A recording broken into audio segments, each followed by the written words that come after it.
Ladies and gentlemen, this is Reaction. This is re-reaction, I guess, of Emperor Rise of the Middle Kingdom review. China will grow larger, trademark by the channel ssethtzeentach. Remember to execute every foreign emissary brought to you by ExpressVPN. Yeah, okay. I'm not doing re-reaction to every video, but some of them that, I don't know, I felt like I kind of missed a point here and then. People tell me of all the Seth videos, the few of them, obviously all Seth videos are great, but few of them are really good, and Emperor is one of them. The game is incredible and Seth reviews is good. So I don't remember much from the first time I reacted to it, which was a month or two ago. I don't even remember when I reacted to it. I was high or something, I don't know. But I don't remember much of it, so what the hell, let's do a reaction of this. So yeah. Remember, if you like my reaction, do like, subscribe, comment down if you want me to react to any specific video or anything. And yeah, that's what it.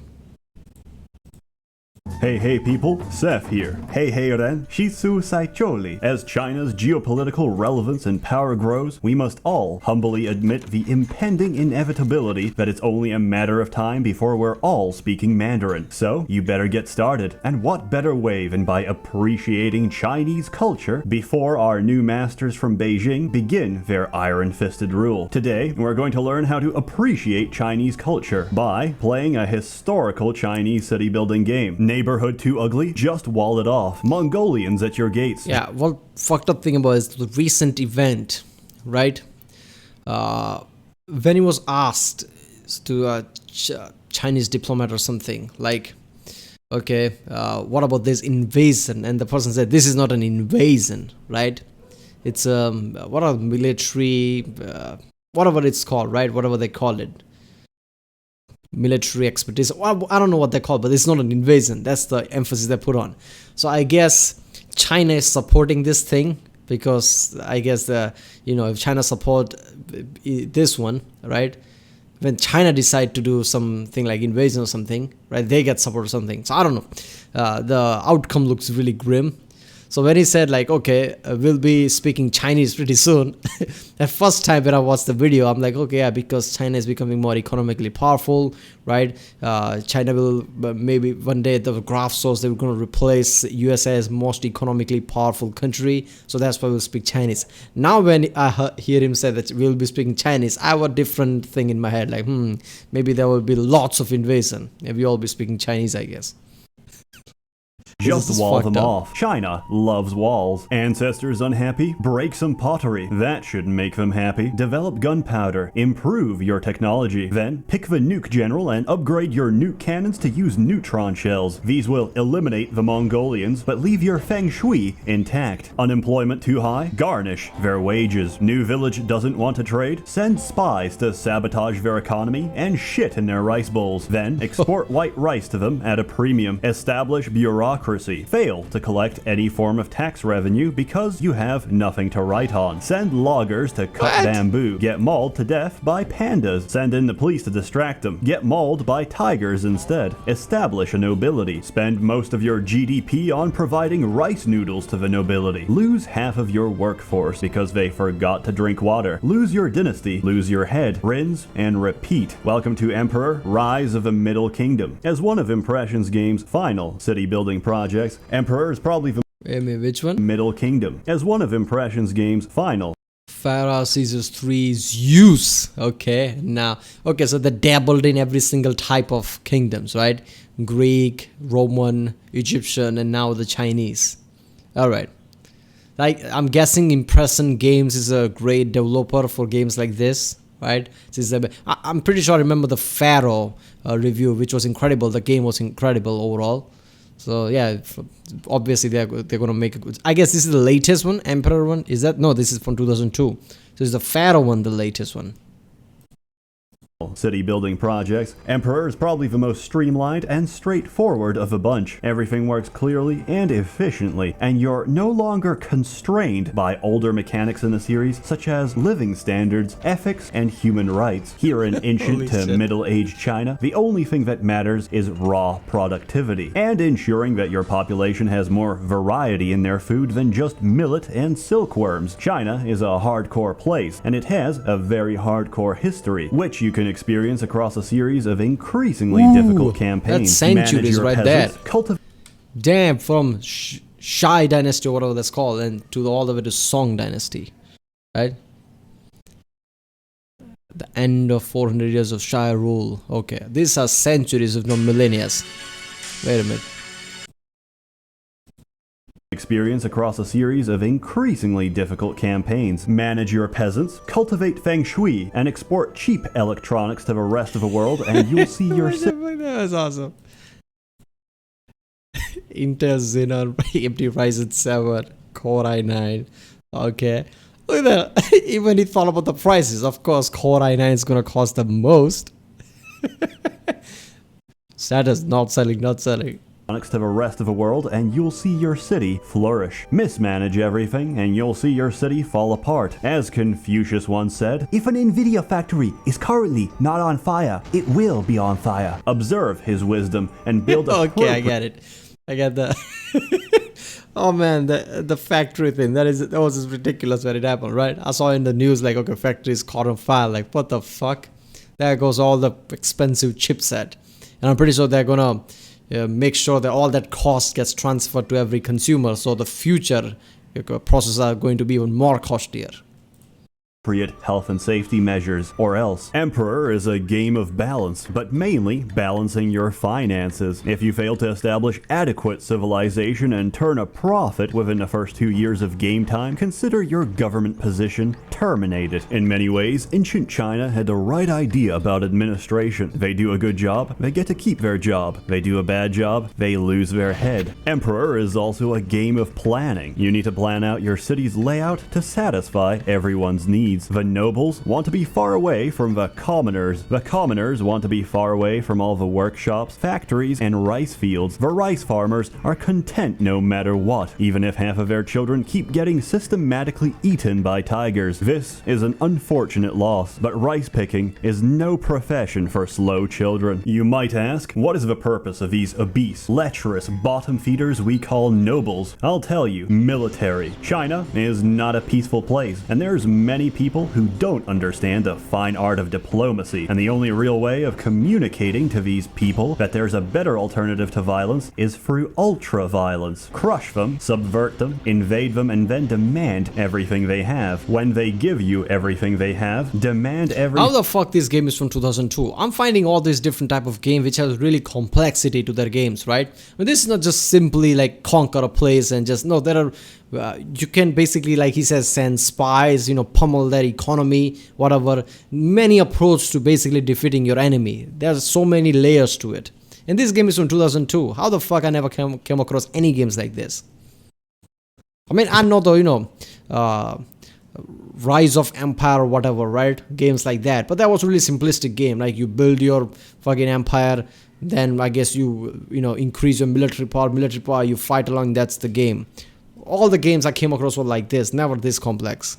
They don't. When they can't meet this reasonable request, extinguish them, then erase them out of every map, book, or scrap of literature. And that is how you peacefully resolve conflict in Emperor. Once your enemies cease to exist, you can actually go and enjoy your city, which is beautiful, by the way. I'm running this stretched on a typical 1080p monitor, and all the graphics and sprite work still hold up as well as they did in 2002. Unlike us, this game doesn't age. There's also some widescreen patches available out there which change the screen size to your native resolution. Bizarrely, these are all in Polish, but since I assume that everyone here is already fluent in Polish, this shouldn't be a problem. While the game is very straightforward, please follow the tutorials. There's nothing more depressing than accidentally building a watchtower instead of an inspector's tower, only to watch your angry and disillusioned citizens get beaten down by police officers as a fire rages through their neighborhood. The music and voice acting is also pretty good. You can actually right-click on any of your citizens currently walking through the streets, and they'll give you some feedback and comments on the current state of your city. This city is prettier than the most beautiful concubine in China. I sell, you buy, you buy. I am ruined by my kindness and selling so cheap. I've been evicted by that greedy pig of a landlord.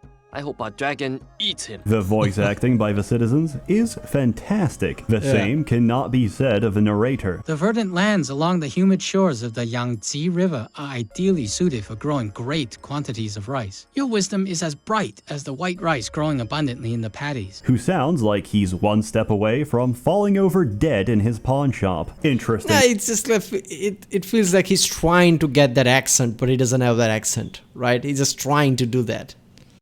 Probably the developers told him like this type of accent is what we are aiming for, so you have to talk in that way. He just practiced, but it just didn't work. This was also the only city builder by Impressions Games that had online multiplayer. But does it work? Surprisingly, yes.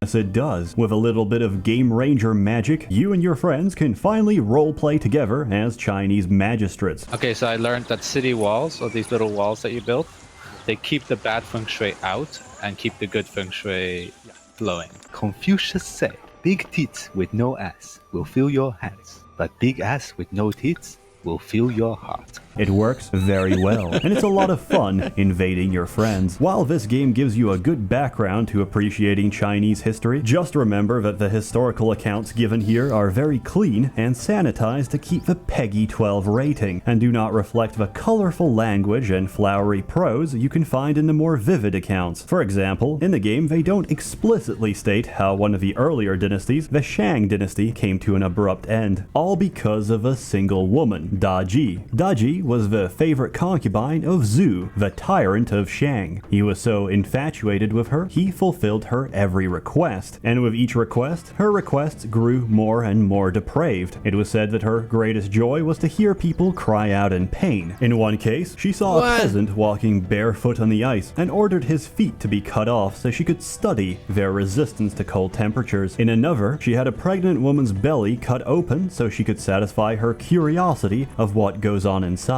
Fun fact, Da Ji also invented her own torture device called the Pao Lao, which is a nice little bronze cylinder on which you strap a person's body and heat the bottom with charcoal. The heat transfers up the cylinder and slowly, painfully cooks you alive. Despite all of Zhu's affections, Da Ji was not any more loyal to him than anyone else. She later had an affair with Bo Yikao, eldest son of Ji Chang. Zhu had him killed and had his body ground into mincemeat, but this was not enough. Zhu forced Ji Chang to drink a soup made of his own son's flesh before throwing him in jail. Eventually, the people had enough. An uprising broke out, led by Ji. Then people had enough. Fucking then. I mean, saying this he was a sadist is a kind of an understatement at this point, but holy shit, I mean, talking about, being drunk with power, like holy shit, he just did all this shit. Look at that. What if I cut his feet off? It sounds like he's a scientist. Let me observe. What the fuck do you mean let me observe? Holy shit. People's cry in pain, but that basically, turned her on or something. It was fucking real, especially that, the fetus one, like, god damn. Really? These are the real, but there's still people didn't revolt. But no, after that, right, what King did, then it was like too much. Ji Chang's youngest son, seeking revenge for Zhu's atrocities. Even the better equipped and formerly invincible army of the Shang turned on their own tyrant. Seeing his death fast approaching, Zhu committed suicide instead by setting himself on fire. Da Ji's head rolled on the chopping block shortly after, as their murderous dynasty crumbled to the ground. And that's why Da Ji gets my vote as 2019's Waifu of the Year. Emperor, Rise of the Middle Kingdom is a fantastic city builder, which takes place in a part of the world that sadly we don't see depicted very often in Western video games. The closest thing to Emperor in the market today would probably be Jade Empire, but as I later learned, historians hold serious doubts as to whether or not the Chinese were capable of transforming into frog demons and dragon punching their enemies to death. Emperor still holds up great today, with some of the cleanest and most refined mechanics in the series. So this is the only game, right, that depicts, I guess, ancient China, right, with different dynasties where you can play like that and city building style game, right? But that makes it really unique. It must be popular even today for the people who want to play games like this. It's fun, it's relaxing, and it's usually on sale for very cheap. It can also be downloaded for even cheaper. I give it 12 bolts of silk out of 8 stacks of carved jade, which, if we convert back to imperial units, comes to a comfortable high score of 96 degrees Fahrenheit. Highly recommended. Go play it. Anyway, Chinese dominance is inevitable, and sooner or later, we will all be living under the Chinese firewall. After a hard day's work at the Nvidia factory, there's no better way to relax than by torrenting some anime. And just like that, your social credit score has plummeted 5 points. The People's Party frowns. Yeah. So Nvidia factory that burned. This is why I can't buy a RTX 30. Let's just say. The whole sorted thing started with the 2080, but everybody thought the 30 series is gonna be easier to access. That's not true either. I mean, who was it? Martin? I think that was the video I saw about I build a PC and you spend what $3,000, $2.5 or $3,000 just to buy his 3090 or something. I mean, in India it's even worse. The pricing is even worse. Like you can't even find a good 3080 or something, and when you find it, the price is like 3 times as high. Like what the fuck? I mean, even if you have money, you're not gonna buy that. Like okay, there's a limit what you're going to pay for it. Even if you have that kind of money, like I'm not paying that shit. Upon your poor taste in anime, you are no longer eligible for a mortgage. You must now settle for a smaller fishing shack. Your wife leaves you for a man with higher social credit from the Intel factory. You are devastated. How could I have prevented this, you think? I'll tell you how. By getting a VPN. Not just any VPN. Express VPN. Because they're very good. And also because they're sponsoring this video. However, free will is not an illusion, and even though we are subject to the appetites of our brain chemistry, we are still accountable for our conscious actions. As such, I can only influence you. Use my link, and apparently you can get 3 months of VPN for free. You can also get your money back if you refund it in 30 days. I meant to give an honest account of ExpressVPN, so here it is. It's pretty fast. I mainly use it to upset the Japanese by pretending to be Korean online. I also use it to play region-locked Korean MMOs so that I can finally escape the hordes of Brazilians in other multiplayer games. All in all, a very pleasant experience. So now, you can safely torrent your anime in peace, and your family will never have to know. As always, more content. Yeah. Seth says controversial shit very smoothly, that it's always funny. Yeah. Yeah, people go to expressvpn.com/Seth with double S there, right? And support his channel. Seth is one of the best YouTube channel out there, best creators. He's surprised he only has 1 million subscribers. He should have like 3-4 million by now. Every single his review are just ridiculously good. I've never done a re-reaction before I came across this channel, let's just say. But yeah, Emperor Rise of the Middle Kingdom is a ridiculous game so far. I mean, Rise of Nations, not Rise of Empire, Rise of Nations, Age of Empires. These games are very simple compared to this one. And knowing that this is one of a kind, that no ancient China game is even close to this makes it really unique. Alright people, if you like my reaction, don't forget to like, subscribe, check out the links under this link in the description, check out the cards in. I'll see you next time.